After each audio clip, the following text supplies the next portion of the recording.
Let me craft an engaging expansion of Part 1 that draws readers in while keeping the language natural and accessible.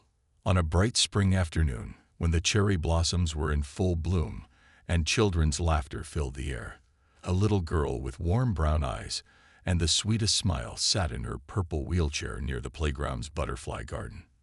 This was Amy, just 7 years old, who, despite facing the daily challenges of cerebral palsy, found pure joy in watching the delicate creatures dance from flower to flower.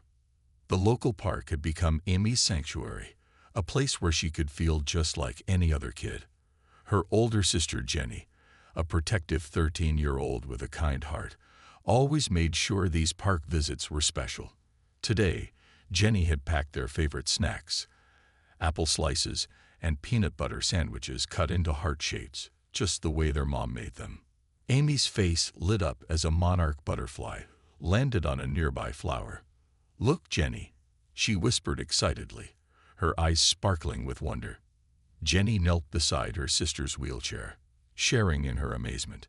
The sisters had a special game they played, giving each butterfly they saw a silly name based on its colors and patterns. This particular one, with slightly tattered wings but still beautiful, they named Mr. Raggedy Orange. The playground around them buzzed with activity, kids climbing on monkey bars, parents chatting on benches, and the gentle creaking of swings in the background. The accessible swing set, a recent addition to the park that Amy adored, stood just a few feet away.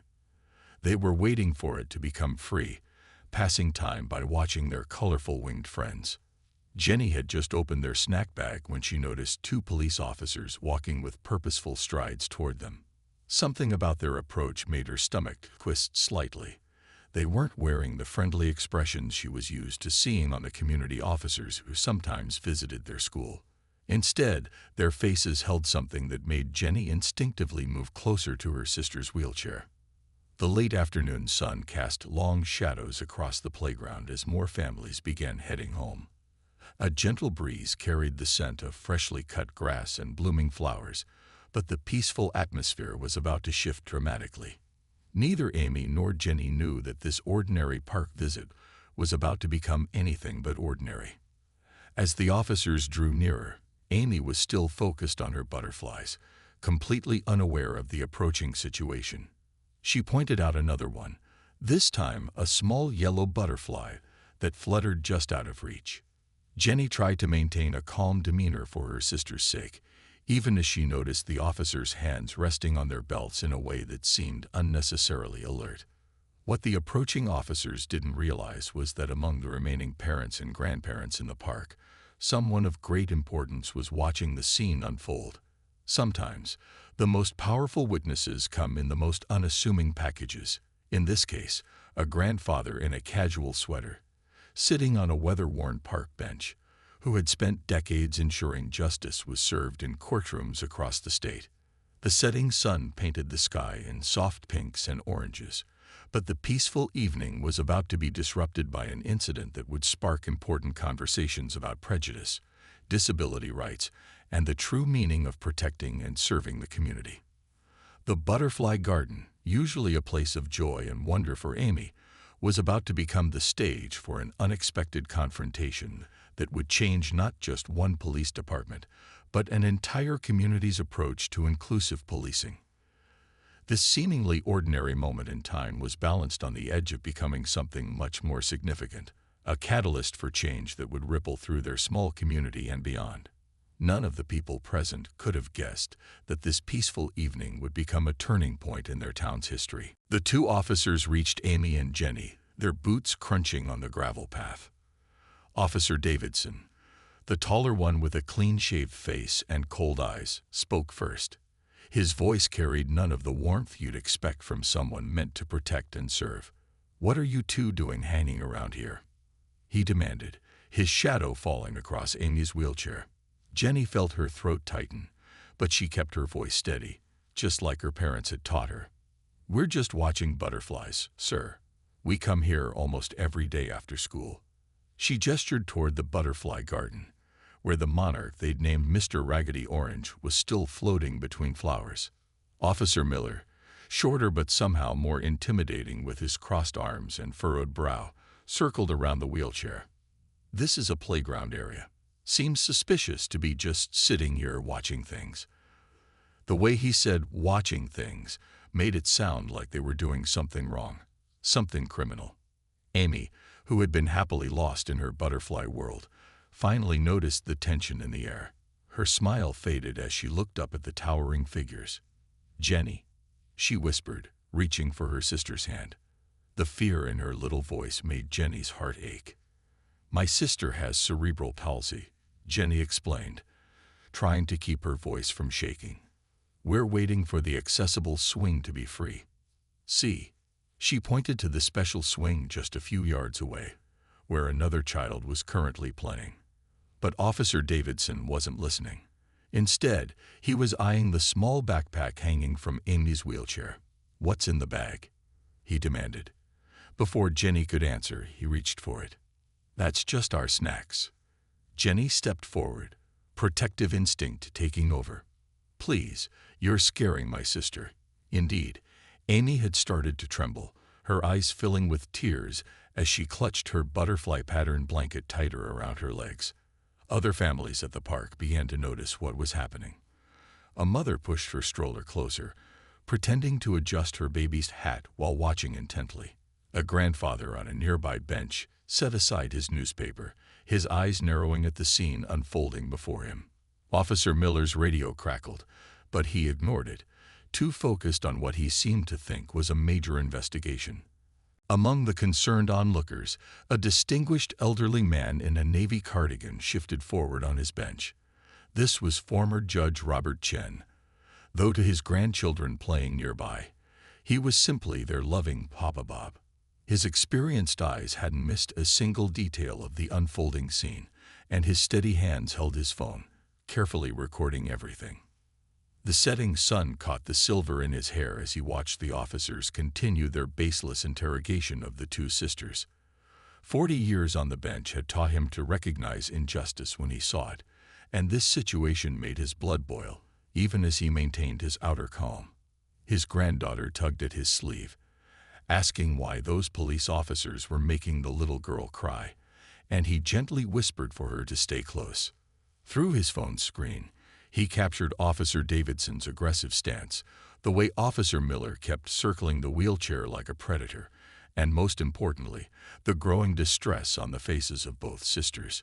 Years of handling civil rights cases had taught him the importance of documenting everything, and his legal mind was already cataloging each violation of protocol he witnessed. The former judge wasn't alone in his documentation. Around the park, phones had risen like a silent army of witnesses. A young mother recording while pretending to take selfies with her toddler. A teenager live streaming from behind a tree. An elderly woman who had paused her evening walk, her trembling hands holding her phone steady despite her age. What struck Judge Chen most was the complete obliviousness of the officers to their audience.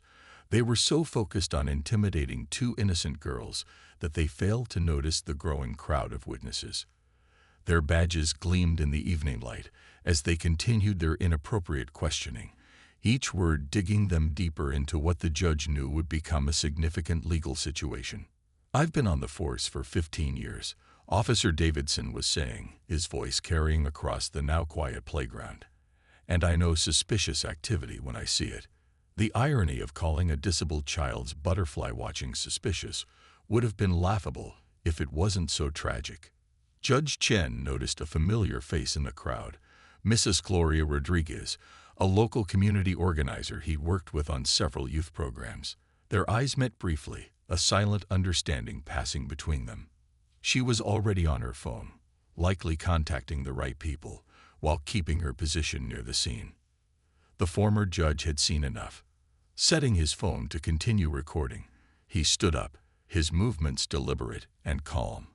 He straightened his cardigan, a habit from his courtroom days, and began walking toward the scene.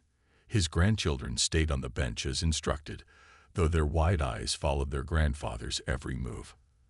There's a certain presence that comes with decades of commanding respect in a courtroom, and Judge Chen carried it with him now. Even in casual clothes, His bearing spoke of authority and wisdom. As he approached, he could hear Amy's quiet sniffles and Jenny's increasingly desperate attempts to explain their presence in the park. The sun had dipped lower, casting long shadows across the playground equipment, creating an almost theatrical backdrop for what was about to unfold. The judge's footsteps on the gravel path seemed to echo in the tense atmosphere. A cool evening breeze rustled through the trees, carrying with it the sweet scent of nearby flowers. The same flowers that had brought such joy to little Amy just minutes earlier. Judge Chen had spent his career ensuring justice was served in the controlled environment of a courtroom. Now, in his retirement, he found himself about to deliver a different kind of justice in a public park. As he drew closer to the scene, he could see Officer Davidson's hand still resting on his belt, a subtle but clear intimidation tactic that made the judge's jaw tighten. The moment was perfectly captured in the golden evening light, a prestigious former judge approaching two overzealous officers who had no idea they were about to learn a powerful lesson about justice, compassion, and the true meaning of protecting and serving their community. Judge Chen cleared his throat softly, but the sound carried enough authority to make both officers turn their heads. "Good evening, officers," he said, his voice carrying the same measured tone that had commanded respect in courtrooms for decades. "I couldn't help but notice this interesting interaction you're having with these young ladies." Officer Davidson straightened up, immediately sensing something different about this elderly man's presence. "Sir, this is a police matter. We're conducting an investigation." His voice wavered slightly, losing some of its previous aggressive edge. "An investigation?" Judge Chen raised an eyebrow, glancing meaningfully at Amy's tear-stained face and her butterfly-patterned blanket. "Perhaps you could explain to me what probable cause you have for investigating a child in a wheelchair who's watching butterflies with her sister." Officer Miller stepped forward, puffing up his chest. "We received reports of suspicious activity in the park." It was a lie, and everyone knew it. No such reports had been made. The judge's eyes narrowed slightly. "Is that so? I've been sitting on that bench for the past hour with my grandchildren, and the only suspicious activity I've observed is two officers harassing a disabled child and her sister without cause." Mrs. Rodriguez had moved closer now, her phone still recording. "I have the police department's community relations office on the line," she announced clearly. "They're very interested in hearing about this situation." Amy had stopped crying, watching with wide eyes as more adults gathered around them. Jenny stood straighter, drawing strength from the support they were receiving. The butterfly garden continued its evening display, a peaceful backdrop to this tense scene. "With all due respect, sir," Officer Davidson began, but Judge Chen held up his hand, a gesture that had silenced many a courtroom. "Let me introduce myself properly," he said, his voice carrying just far enough for the gathering crowd to hear.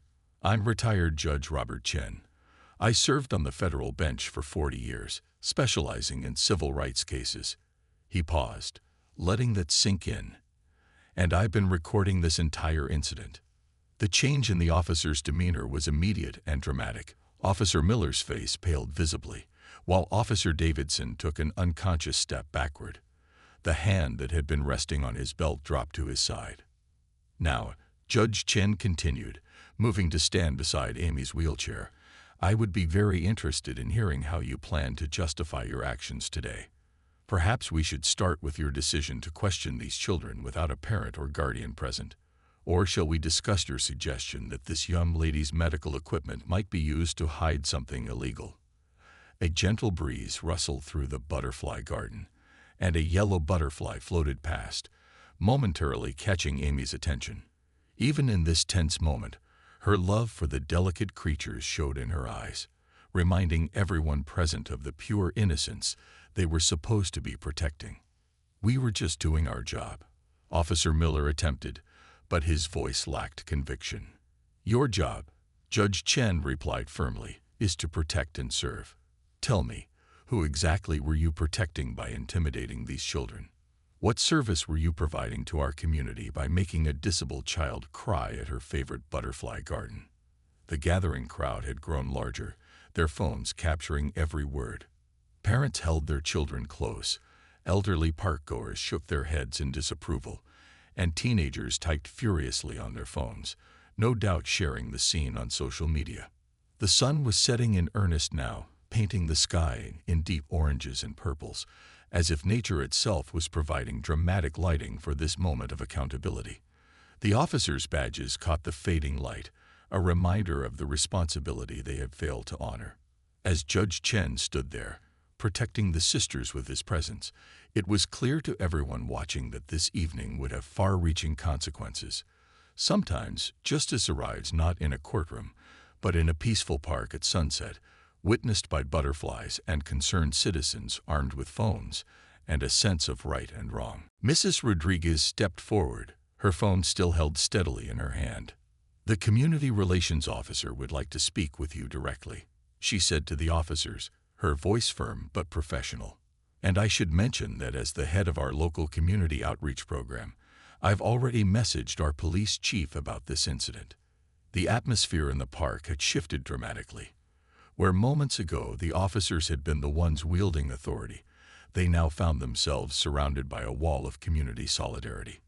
Parents, children, elderly residents, all stood witness to this moment of reckoning. Amy, still in her wheelchair, reached for one of the butterfly stickers she kept in her little backpack. With trembling hands, she pulled one out, a beautiful blue and black design. Everyone watched as she quietly held it out toward Officer Davidson, her small act of kindness in the face of their unkindness striking deeper than any harsh words could have. Officer Davidson stared at the offered sticker, his face flushing with what appeared to be shame. The simple gesture from a child they had just terrorized seemed to finally break through his defensive barrier. His hand dropped completely from his belt, and for the first time, his posture lost its threatening edge. "I believe," Judge Chen continued, his voice carrying the weight of decades of legal experience, "that we need to address the larger issue here. This isn't just about one incident in a park.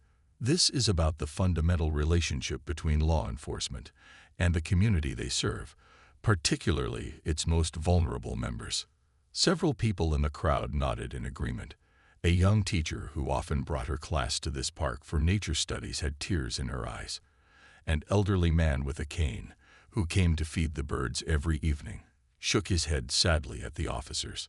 Officer Miller's radio crackled to life again, this time with their surgeon's voice requesting an immediate response. The reality of their situation was finally sinking in. This wasn't going to be brushed under the rug or explained away in a simple report. Jenny, still standing protectively near her sister, found her voice again. "We just wanted to watch the butterflies," she said softly, but in the hushed atmosphere, everyone heard her. "Amy knows all their names. She even made up stories about where they go when they fly away." The simple truth of her words hung in the air. The absurdity of treating these sisters as suspicious became painfully clear to everyone present, including, it seemed, the officers themselves. A light evening breeze rustled through the butterfly garden, and as if on cue, several monarchs took flight, their orange wings catching the last rays of sunlight. Amy's face lit up despite everything, her pure joy at nature's display untainted by the ugliness she had just experienced. Judge Chen placed a gentle hand on Amy's wheelchair. "I think," he said, looking directly at the officers, "it's time we discussed how to ensure nothing like this ever happens in our park again. Your sergeant is waiting to speak with you, but this conversation isn't over. Not by a long shot." Mrs. Rodriguez was already organizing the gathered witnesses, collecting contact information and statements. Her years of community organizing experience told her that this moment needed to be documented properly, that real change could come from this incident if handled correctly. The sun was now barely visible above the horizon, its fading light casting long shadows across the park. The playground equipment stood silent, the swings moving gently in the evening breeze. What had started as a routine evening in the park had transformed into a moment of community awakening, a reminder that justice often requires ordinary people to stand up and say, "This is not right." As the officers finally stepped away to respond to their surgeon's call, Amy looked up at Judge Chen and whispered something that made him lean down closer. She pointed to a particularly beautiful monarch butterfly that had landed nearby and told him its name, Hope.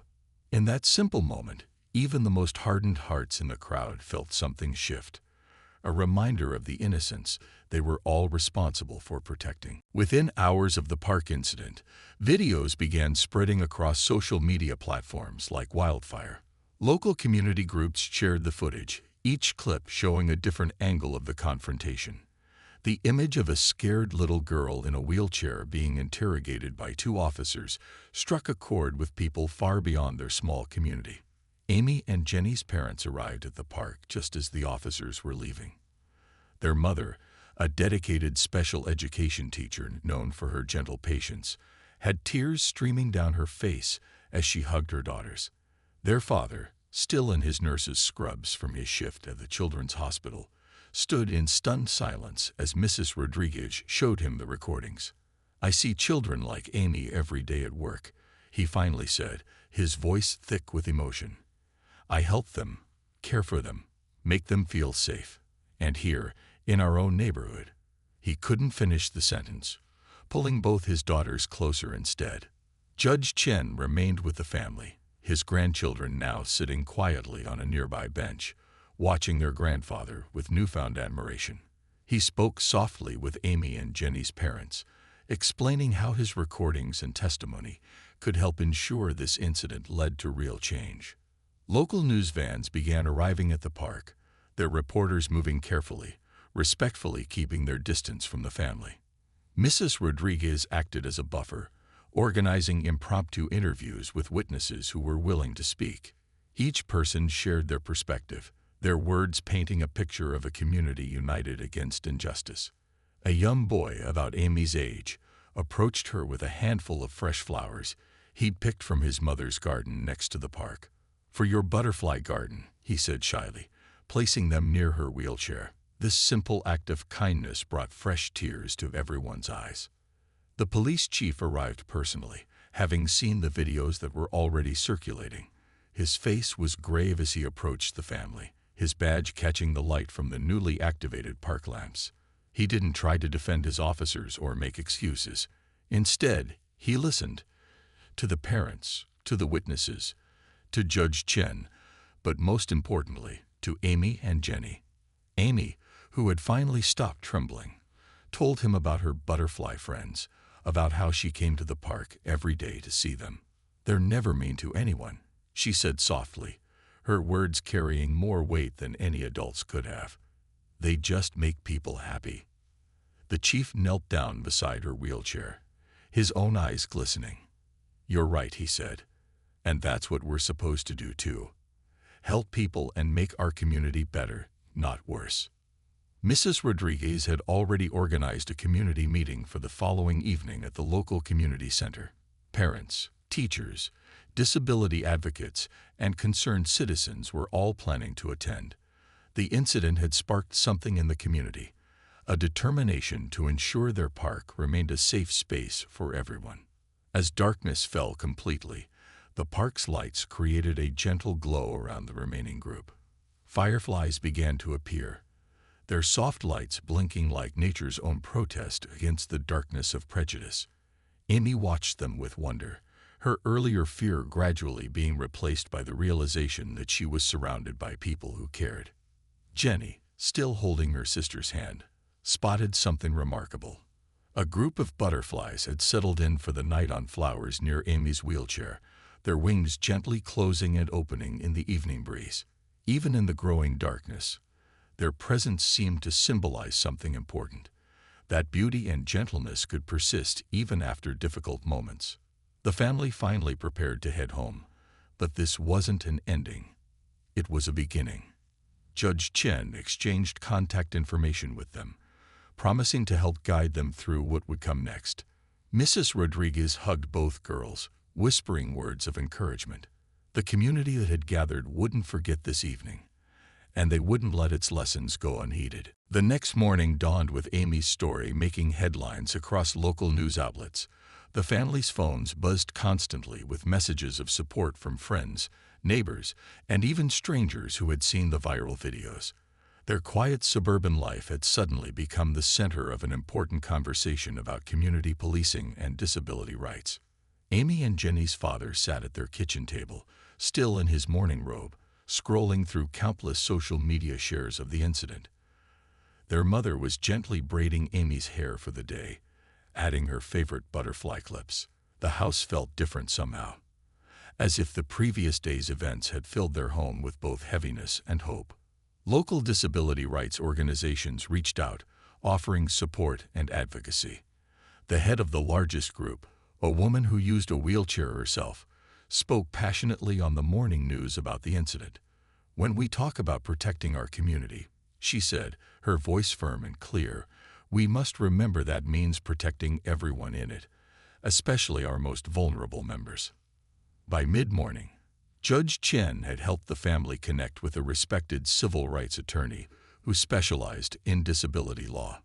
The lawyer arrived at their home carrying a bright yellow folder with a butterfly sticker on it, a small gesture that made Amy smile for the first time since the incident. In the police department, things were moving quickly. The chief had called an emergency meeting with all senior officers.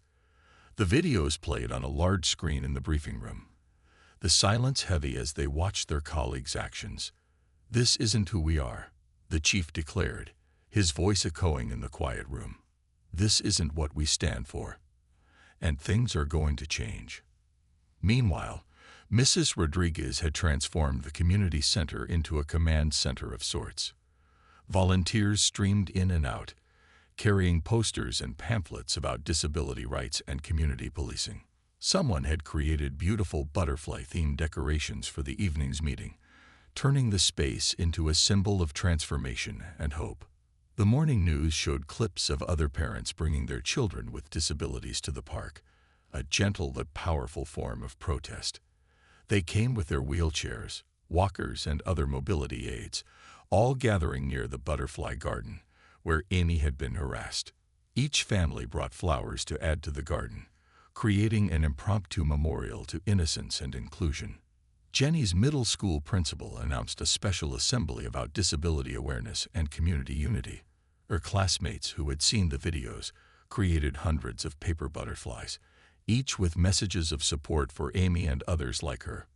The school hallways became a flutter of colorful paper wings, each one carrying words of love and acceptance. At the hospital where their father worked, his colleagues organized a fundraiser to improve the park's accessibility features. Plans were drawn up for more accessible paths, specialized play equipment, and an expanded butterfly garden with raised beds that wheelchair users could easily reach. The officers involved hadn't returned to duty. Instead, they were placed on administrative leave pending a full investigation. But something unexpected happened. Officer Davidson's teenage daughter reached out to the family through social media. Her message was simple but powerful. "I'm sorry for what my dad did. I want to help make things right." As the morning turned to afternoon, Amy sat by her window, watching butterflies visit the flowers in their front yard. She held her favorite butterfly book in her lap, but she wasn't reading it. Instead, she was watching the world outside, a world that, despite yesterday's darkness, seemed to be filling with more light than ever before. Their phone rang again. This time, it was a representative from a national disability rights organization. They wanted to feature Amy's story in their campaign for better police training nationwide. "Your daughter's experience," they told Amy's mother, "could help prevent this from happening to other children." The morning paper sat on their coffee table, Amy's story on the front page. The headline read, "Community Unites After Park Incident, a Butterfly Effect of Change." Beside the article was a beautiful photo of the butterfly garden, now filled with flowers brought by supporters, a powerful symbol of how beauty can emerge from difficult moments. The evening community meeting at the center was packed beyond capacity, with people standing along the walls and spilling out into the hallway. Mrs. Rodriguez had transformed the space beautifully. Paper butterflies hung from the ceiling, their colorful wings catching the light and casting dancing shadows on the walls. Amy and Jenny sat with their parents in the front row, surrounded by supporters. Amy wore her favorite butterfly dress, and someone had given her a small bouquet of wildflowers.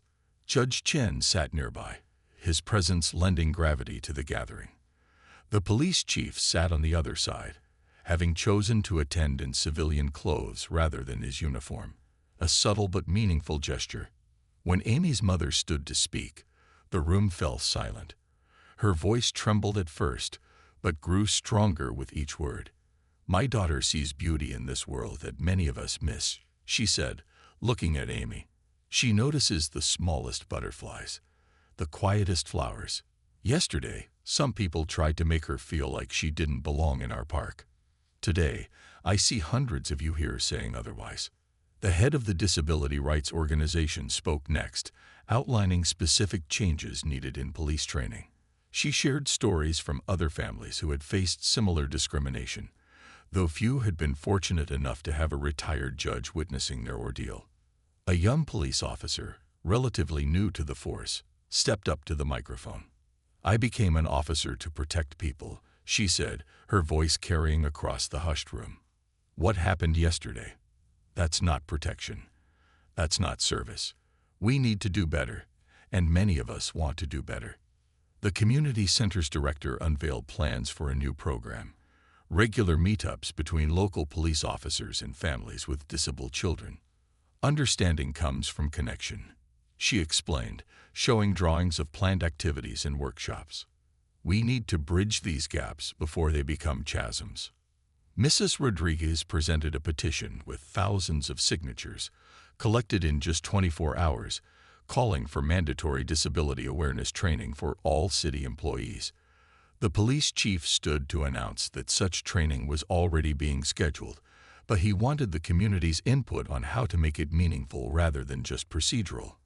A little boy raised his hand from the middle of the room. When given the microphone, he spoke directly to Amy. "Can you teach us about butterflies?" he asked simply. "Maybe if we all learn to see what you see, we'd be better at being nice to each other." His innocent request sparked something in the room. Plans began forming for a children's butterfly club, with Amy as an honorary expert. The park's nature center offered their space for meetings, and a local butterfly conservatory volunteered to provide educational resources. Officer Davidson's daughter, who had attended quietly with her mother, stood up to speak. Her voice shook, but her words were clear. "I've learned that being brave isn't about showing strength. It's about admitting when you're wrong and working to make things right." She announced her intention to volunteer with disability advocacy groups, turning her father's mistake into motivation for positive change. The meeting stretched late into the evening, but nobody left. Ideas flowed, connections formed, and promises were made, not just empty words, but concrete plans for action. The community was transforming, like a butterfly emerging from its chrysalis. As the meeting drew to a close, someone noticed something magical happening outside. Drawn by the lights of the community center, dozens of moths and evening butterflies had gathered around the building's windows. Amy watched them in wonder, their wings creating dancing shadows on the glass. The symbolism wasn't lost on anyone. These delicate creatures, attracted to light in the darkness, mirrored their own community coming together, drawn by the hope of positive change. What had started as a terrible incident was becoming a catalyst for transformation, proving that sometimes the worst moments can lead to the most beautiful changes. 6 months later, the park had transformed into something truly special. The expanded butterfly garden, now called Amy's Garden, bloomed with hundreds of flowers specifically chosen to attract butterflies. Wide, smooth paths allowed wheelchairs to easily navigate between the raised flower beds, making the space accessible to everyone.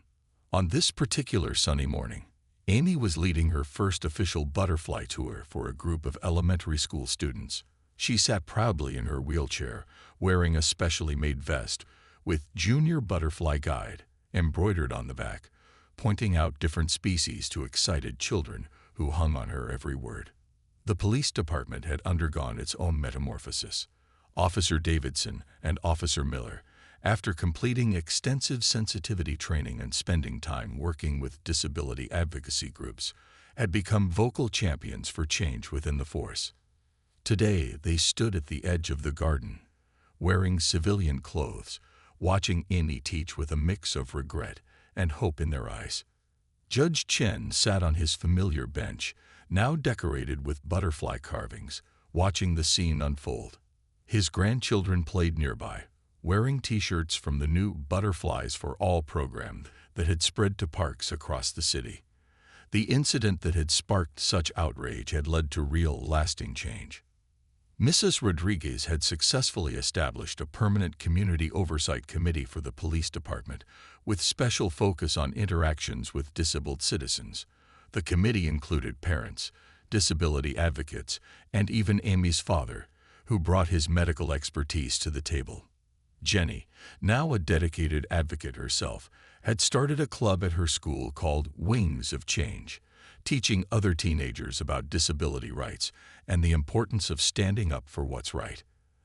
The club had already spread to 3 other local schools, with more showing interest. The police chief had kept his word. Every officer now underwent mandatory disability awareness training, but it wasn't just another box to check.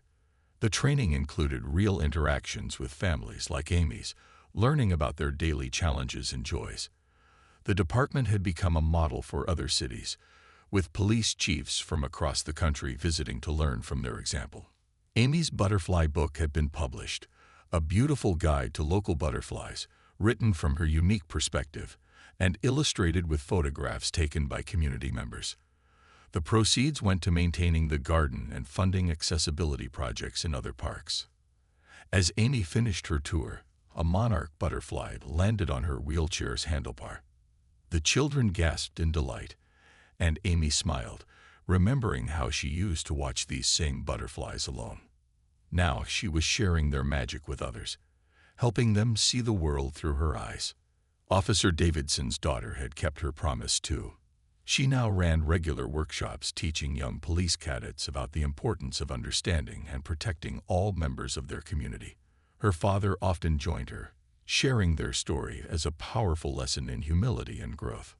The incident that had started it all was now taught in the police academy as a case study, not just about what went wrong, but about how a community could come together to make things right.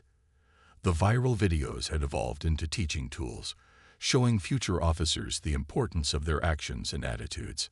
As the morning sun rose higher, casting warm light over Amy's garden, a class of new police recruits arrived for their community engagement training. They found seats in the garden, notebooks ready, as Amy prepared to teach them about butterflies, and so much more. A gentle breeze carried the scent of flowers through the air, and butterflies danced around the garden. What had once been a place of fear had become a symbol of transformation, proving that, like the butterflies Amy loved so much, communities too could undergo beautiful changes when given the chance to spread their wings. The paper butterflies from Jenny's school still hung in the community center, their messages of hope and unity now faded, but their meaning stronger than ever. They served as a reminder that sometimes the darkest moments can lead to the brightest transformations, and that standing up for what's right can create ripples of change that touch countless lives.